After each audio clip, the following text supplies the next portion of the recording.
बहजोई महाविद्यालय बहजोई के YouTube channel पर मैं सलोनी रस्तोगी आप सभी का स्वागत करती हूँ। आज हम एमए द्वितीय वर्ष की बाल विकास में से किसी एक टॉपिक के बारे में चर्चा करेंगे। तो आज का हमारा टॉपिक है शारीरिक विकास, यानी कि फिज़िकल डेवलपमेंट होता क्या है, इसको प्रभावित करने वाले कारक कौन कौन से हैं, इसकी क्या क्या विशेषताएँ हैं, क्या क्या नियम हैं, इन सभी के बारे में आज हम बताएंगे। तो सबसे पहले बात करते हैं कि शारीरिक विकास होता क्या है। तो प्राणी के जीवन में शारीरिक विकास का बड़ा महत्व है। शारीरिक विकास का प्रारंभ गर्भाधान के समय ही हो जाता है और भिन्न भिन्न अवस्थाओं में पृथक पृथक गति से चलता रहता है।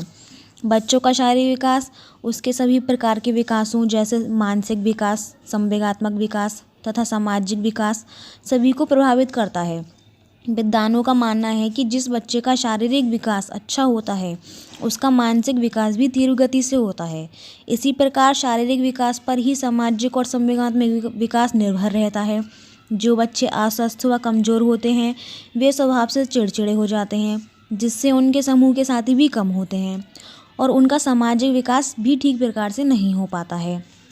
शारीरिक विकास के अंतर्गत शरीर के समस्त आंतरिक और बाह्य अंगों का विकास आता है, जैसे शरीर की लंबाई, भार, शारीरिक अनुपात, अस्थियों का विकास, मांसपेशियों का विकास, आंतरिक अवयवों का विकास और शारीरिक स्वास्थ्य का अध्ययन। ये सभी शारीरिक विकास के अंतर्गत आते हैं।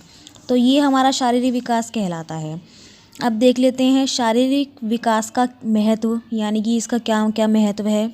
तो सबसे पहला पॉइंट आएगा नाड़ी संस्थान का विकास, यानी विकास का सिद्धांत है कि विकास मस्तकादोमुखी सिर से पैर की ओर होता है। इस कारण शारीरिक विकास क्रम में नाड़ी संस्थान का विकास होता है। नाड़ी संस्थान का प्रमुख अवयव मस्तिष्क है, जिसके विकसित होने से बालक का बौद्धिक विकास होता है और विभिन्न मानसिक योग्यताओं का उदय होता है। मानसिक क्षमताओं के विकास के कारण बालक अपने वातावरण के साथ आसानी से समायोजन स्थापित कर लेता है और नए नए व्यवहार प्रतिमान प्रदर्शित करता है। वो नाड़ी संस्थान का विकास कहलाता है। दूसरा पॉइंट मांसपेशियों का विकास, यानी शारीरिक विकास के दौरान बालक की मांसपेशियों का विकास होता है।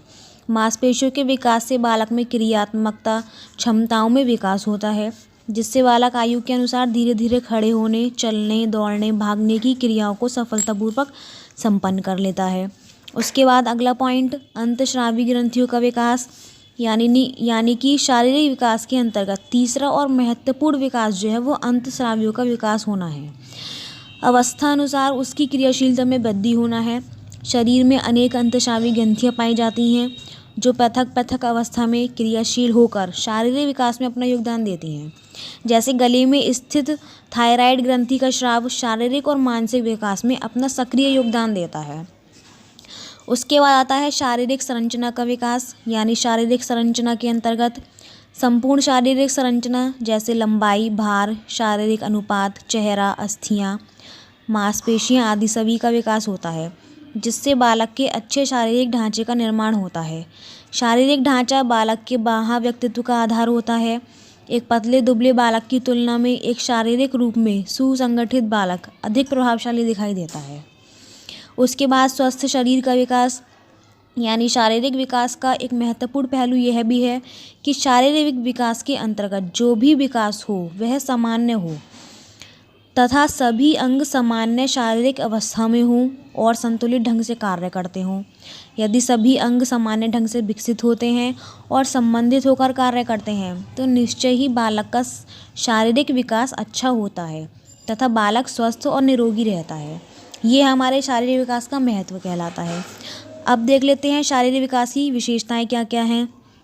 तो शारीरिक विकास दृश्यगत होता है, इसे देखा जा सकता है। उसके बाद शारीरिक विकास गर्भाधान से ही प्रारंभ हो जाता है। उसके बाद तीसरा पॉइंट शारीरिक विकास सभी अवस्थाओं में समान गति से नहीं होता। शरीर के सभी अंग एक ही अवस्था में परिपक्व नहीं होते। लगभग 20 वर्ष की अवस्था में शारीरिक विकास चरम सीमा पर पहुंच जाता है। उसके बाद शारीरिक, मानसिक, सामाजिक और संवेगात्मक विकास एक दूसरे से अंत संबंधित है। शारीरिक विकास बालक के व्यवहार की गुणात्मक और मात्रात्मक दोनों को प्रभावित करता है। शारीरिक विकास ही बालक के अन्य विकास के संबंध में भविष्यवाणी भी कर सकता है। ये सभी हमारी शारीरिक विकास की विशेषताएं थीं। अब बात करते हैं शारीरिक विकास के नियम, यानी कि इसके नियम कौन कौन से हैं। तो पहला पॉइंट है निश्चित दिशा का नियम, यानी प्रत्येक प्राणी का शारीरिक विकास निश्चित दिशा में होता है। यदि प्रारंभ से ही शिशु के विकास का अवलोकन किया जाए तो विदित होता है कि गर्भकालीन अवस्था से ही विकास निश्चित दिशा में होता है। गर्भकालीन अवस्था में सर्वप्रथम सिर का विकास होता है, फिर चेहरे के विभिन्न अंग जैसे आँख, कान, नाक, मुंह आदि का निर्माण होता है और फिर क्रम से धड़, हाथ, पैर का निर्माण होता है। यही क्रम जीवन प्रयत्न तक चलता रहता है। उसके बाद दूसरा पॉइंट निश्चित विकास चक्र का नियम, यानी निश्चित विकास चक्र से तात्पर्य है कि शारीरिक विकास चक्र के अनुसार होता है। इसी कारण शारीरिक विकास विभिन्न आयु स्तर जैसे गर्भावस्था, शैशवावस्था, बाल्यावस्था, किशोरावस्था, प्रौढ़ावस्था और वृद्धावस्था में भिन्न भिन्न गति से चलता रहता है और प्रत्येक आगे आने वाली अवस्था में होने वाला शारीरिक परिवर्तन अधिक परिपक्व और परिष्कृत होता है।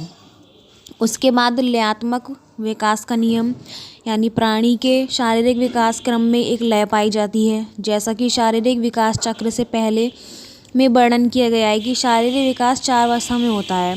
प्रथम अवस्था जो जन्म से 2 वर्ष तक चलती है, इसके विकास की गति बहुत तीव्र होती है। दूसरी अवस्था जो 3 से 11 वर्ष की होती है, इसकी विकास की गति बहुत मंद हो जाती है। तीसरी अवस्था जो 11 से 15 वर्ष की होती है, फिर पुनः इसकी गति तेज हो जाती है। और चौथी अवस्था जो 16 से 18 वर्ष तक की होती है, इसकी गति पुनः मंद हो जाती है। तो शारीरिक विकास में लय पाई जाती है, यानी कि लय का मतलब होता है कि कभी गति तीव्र हो जाना, कभी मंद पड़ जाना, तो वो हमारा लयात्मक विकास कहलाता है। उसके बाद आता है विभिन्नता का नियम, यानी शारीरिक विकास क्रम में समानता नहीं पाई जाती। यदि हम स्त्री और पुरुष या बालक या बालिका को ही देखें तो उनकी शारीरिक बनावट और विकास में समानता नहीं होती है। कुछ मोटे होते हैं तो कुछ पतले, कुछ लंबे होते हैं तो कुछ नाटे, इसी प्रकार कुछ गोरे होते हैं तो कुछ काले। शारीरिक विकास में विभिन्नता पाई जाती है। उसके बाद आता है समानुपातों का नियम, यानी शारीरिक विकास क्रम में प्रत्येक अंग के विकास में एक निश्चित अनुपात पाया जाता है। जीवन की विभिन्न अनुपात में वृद्धि करते हैं। जैसे जन्म के समय बालक के सिर की लंबाई उसके समसत शरीर की लंबाई का 25% होती है, जबकि किशोरावस्था में पहुंचकर यह अनुपात 1:8 हो जाता है। इसी प्रकार अन्य अंगों का विकास भी अनुपातिक ढंग से होता है। यानी कि समानुपातों का नियम, यानी कि ये मतलब है कि एक दूसरे से बराबर होती है, वो समानुपात का नियम कहलाता है। उसके बाद सहसंबंध का नियम, शारीरिक विकास में सहसंबंध का नियम पाया जाता है। शारीरिक विकास के अन्य क्षेत्र जैसे मानसिक, सामाजिक, क्रियात्मक, संवेगात्मक आदि से घनिष्ठ रूप से संबंधित होता है। यदि व्यक्ति शारीरिक रूप से स्वस्थ है तो स्वतः ही उसमें मानसिक स्वास्थ्यता के लक्षण भी दिखाई देते हैं। मानसिक रूप से स्वस्थ व्यक्ति संवेगात्मक रूप से संतुलित होगा। पर इसी प्रकार सब व्यक्ति का संवेगात्मक संतुलन उसे समाज में लोकप्रिय बनाता है। तो ये हमारे शारीरिक विकास के नियम थे। अब बात करते हैं शारीरिक विकास को प्रभावित करने वाले तत्व कौन कौन से हैं। तो सबसे पहला पॉइंट आएगा वंशानुक्रम, यानी वंशानुक्रम तत्व वे तत्व हैं जो किसी बालक को गर्भधारण के समय ही अपने माता पिता से प्राप्त होते हैं। वंशानुक्रम तत्व वे विशेषताएं हैं जो किसी बालक में जन्म से ही पाई जाती हैं। प्रत्येक बालक विभिन्न शारीरिक गुण जैसे रंग, रूप, लंबाई, शारीरिक गठन, स्वास्थ्य, रोग, लैंगिक परिपक्वता, शारीरिक विकृति, शारीरिक दोष आदि बातों को वंशानुक्रम द्वारा ही प्राप्त करता है। उसके बाद आहार, यानी बालक को मिलने वाला आहार उसके शारीरिक विकास को जन्म के पहले और विभिन्न अवस्थाओं में प्रभावित करता है। जन्म के पहले शिशु का पोषण माँ के शरीर के रक्त द्वारा होता था। संपूर्ण गर्भकाल में माँ को दिया गया संतुलित व पौष्टिक भोजन गर्भस्थ शिशु का शारीरिक विकास सामान्य ढंग से करता है। इसी प्रकार जन्म के बाद शिशु आहार संतुलित व पौष्टिक तत्वों से युक्त होता है तो शिशु का शारीरिक विकास अच्छी तरह से होता है। उसके बाद भौतिक वातावरण, यानी भौतिक वातावरण के अंतर्गत वे सभी वस्तुएं और दशाएं आती हैं जो प्रत्यक्ष व अप्रत्यक्ष रूप से बालक के शारीरिक विकास को प्रभावित करती हैं, जैसे जलवायु, रहने का स्थान, धूप, हवा, पानी, प्रकाश आदि की व्यवस्था आदि। यदि जन्म के बाद किसी बालक को भौतिक वातावरण सही प्राप्त होता है तो उसका जो विकास है वो समुचित ढंग से होगा। उसके बाद अंतःस्रावी ग्रंथियाँ। मानव शरीर के अंदर अनेक अंतःस्रावी ग्रंथियाँ पाई जाती हैं। ये ग्रंथियाँ विभिन्न प्रकार के रसों की उत्पत्ति करती हैं। इन रसों पर बालक का शारीरिक और मानसिक विकास निर्भर करता है। जैसे उदाहरण के लिए पैराथायराइड ग्रंथि शरीर में अस्थियों के निर्माण में सहायक करती है और थायराइड ग्रंथि से उत्पन्न थायरॉक्सिन शारीरिक विकास में सक्रिय रूप से भाग लेता है। जनन ग्रंथियाँ बालक और बालिकाओं में यौन परिपक्वता लाती हैं।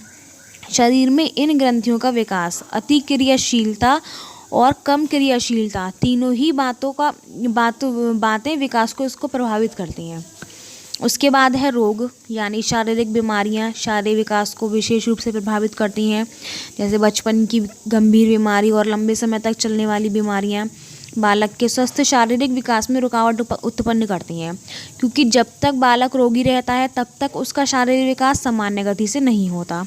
इसके विपरीत जो बालक स्वस्थ रहते हैं उनका शारीरिक विकास सामान्य ढंग से होता है और फलस्वरूप उनके सभी अंग सही समय पर परिपक्वता प्राप्त कर लेते हैं। वो हमारा रोग कहलाता है। उसके बाद आता है लिंग भेद, यानी जन्म के बाद प्रारंभिक अवस्थाओं में शारीरिक विकास की गति तीव्र होती है, किंतु फिर भी शारीरिक वृद्धि के क्षेत्र में बालक और बालिकाओं के विकास में अंतर पाया जाता है। जैसे अस्थि विकास और मांसपेशियां विकास बालक और बालिकाओं का समान नहीं होता है। उसके बाद यौन परिपक्वता भी बालिकाओं में बालकों की तुलना में शीघ्र आ जाती है, जिससे बालिकाओं में किशोरावस्था के लक्षण पहले और बालकों में देर से दृष्टिगत होते हैं। शारीरिक शक्ति और क्रियाशीलता बाल्यावस्था तक बालकों में बालिकाओं की तुलना में अधिक रहती है, किंतु किशोरावस्था में बालक और बालिकाओं की कार्य क्षमता तथा शारीरिक शक्ति समान हो जाती है। उसके बाद आता है बुद्धि, यानी बुद्धि केवल मानसिक विकास को ही नहीं बल्कि शारीरिक विकास को भी प्रभावित करती है। जैसे एक अध्ययन में यह देखा गया है कि बहुत प्रखर बुद्धि के बालकों में चलने की क्रिया 13 माह और बोलने की क्रिया 11 महीने में प्रकट हुई, जबकि दुर्लभ बुद्धि में यही क्रिया क्रमशः 30 और 15 महीनों में उत्पन्न हुई। तो ये हमारी बुद्धि कहलाती है। उसके बाद शारीरिक विकृतियाँ, यानी बालक में किसी भी प्रकार का शारीरिक दोष या विकृति उसके शारीरिक विकास को प्रभावित करती है। शारीरिक विकृतियों के अंतर्गत जैसे वाणी दोष में या गूंगा व बहरापन, कोई भी अस्थि का खराब होना या स्नायु प्रणाली के दोष आदि आते हैं। बालक के शरीर में जो भी विकृति होती है वह उसी अंग के विकास को अवरुद्ध कर देती है, यानी कि रोक देती है। उसके बाद दुर्घटनाएं, किसी भी अवस्था में होने वाली शारीरिक दुर्घटनाएं शारीरिक विकास को ही प्रभावित करती हैं। जैसे अधिकांश दुर्घटनाएं 2 वर्ष से 14 वर्ष की अवस्था में अधिक होती हैं, किंतु घातक और गंभीर दुर्घटनाएं 5 से 14 वर्ष की आयु में होती हैं। इसके साथ ही दुर्घटनाओं की मात्रा और गंभीरता बालकों में अधिक पाई जाती है, क्योंकि बालिकाएं घर में और नियंत्रण में रहने वाली होती हैं। तो ये हमारी दुर्घटनाएं थी। उसके बाद आता है पारिवारिक वातावरण, यानी परिवार का आंतरिक वातावरण बालक के शारीरिक विकास को भी प्रभावित करता है।